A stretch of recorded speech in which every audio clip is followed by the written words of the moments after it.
Welcome.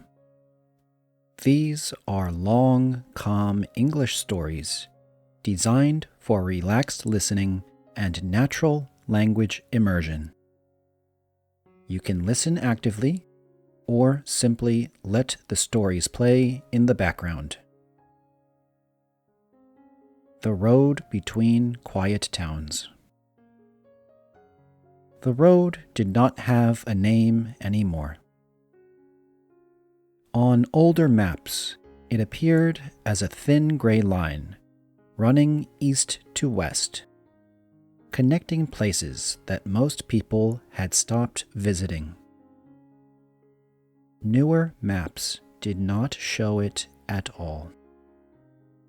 It was still there, though unmarked, cracked in places, narrowed by grass and time. The traveler stepped onto the road just after sunrise. He carried little: a worn bag, a bottle of water, a folded map printed many years ago. He was not in a hurry. The road was long, and the towns along it did not expect visitors.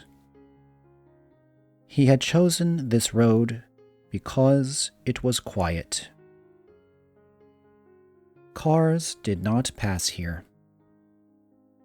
There were no signs pointing toward attractions or landmarks. The only sounds were wind moving through tall grass and the slow rhythm of his own steps. The first town appeared before noon. It sat low in the land, built around a narrow square with a dry fountain at its center. The buildings were intact, but closed. Windows dark, doors locked, paint faded. A single shop remained open. Its sign simply read, "Supplies." Inside, the shelves were neat but sparse. A woman stood behind the counter, reading a paperback book. She looked up when the traveler entered. "You don't see many people on the road," she said. "No," he replied. "I like it that way." She nodded, as if that explained everything.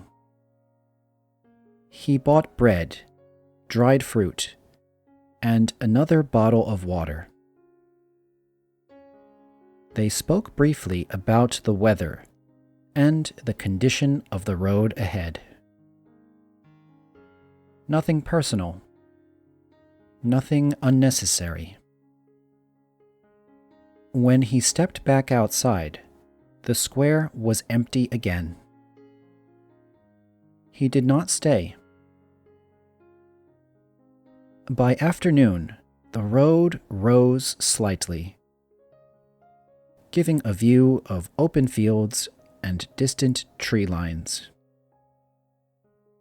Old fences leaned at uneven angles.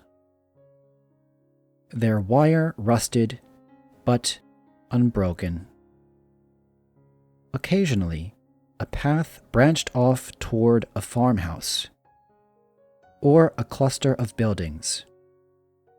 But the traveler stayed on the main road.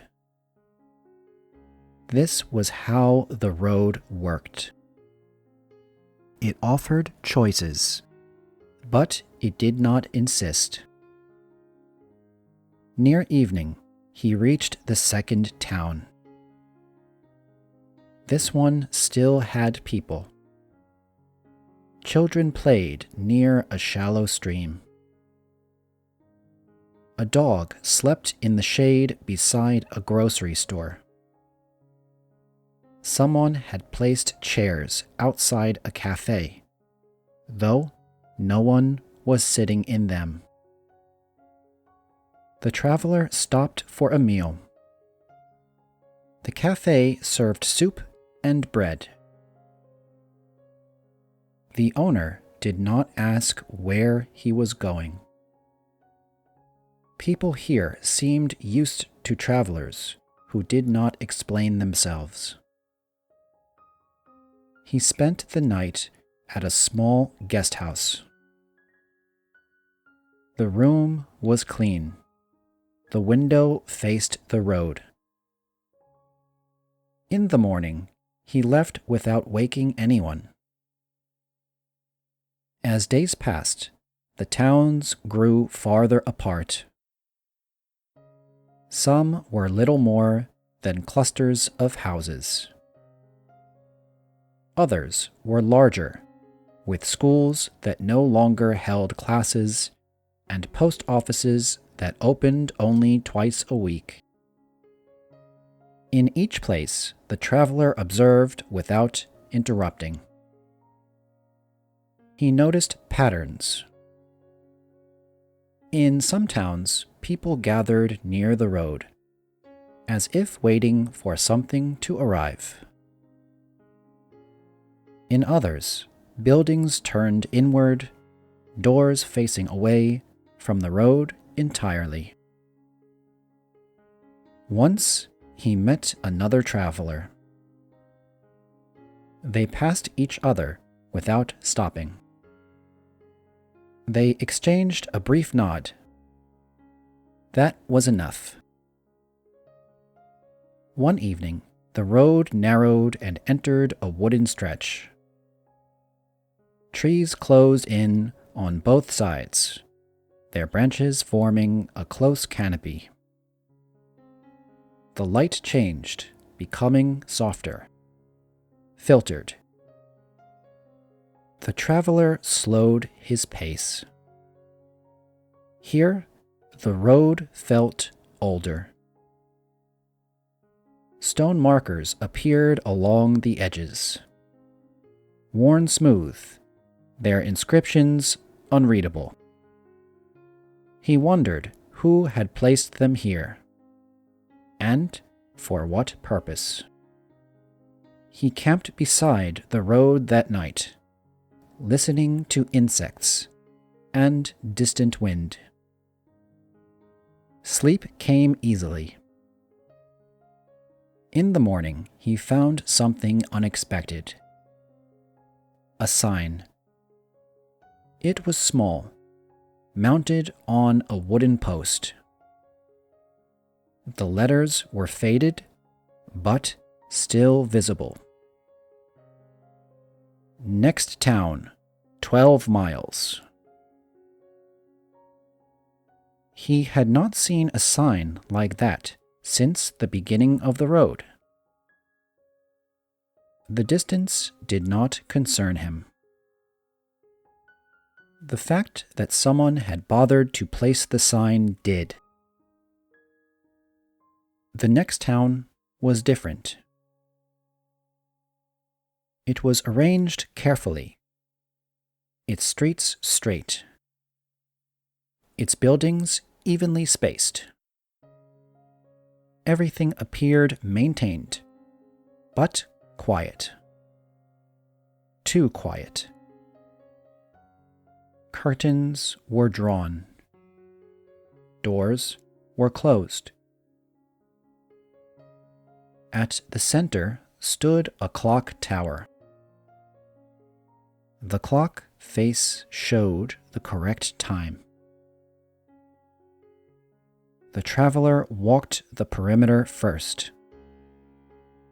He saw no people. Only when he reached the square did someone speak. "You can stay," a voice said.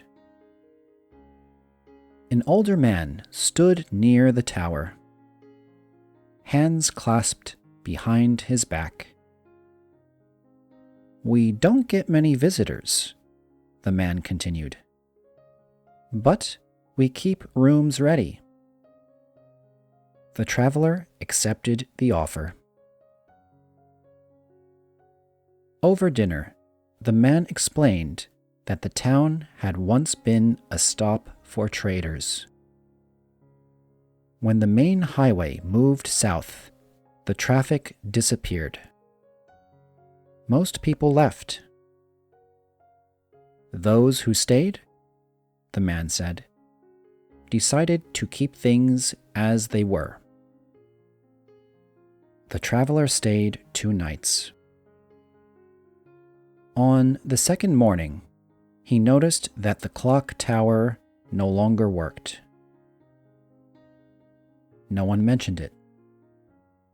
When he left, the road widened again, as if relieved. Weeks passed. The traveler crossed rivers by old bridges, passed through towns that existed only as names on his map, and others that did not appear on the map at all.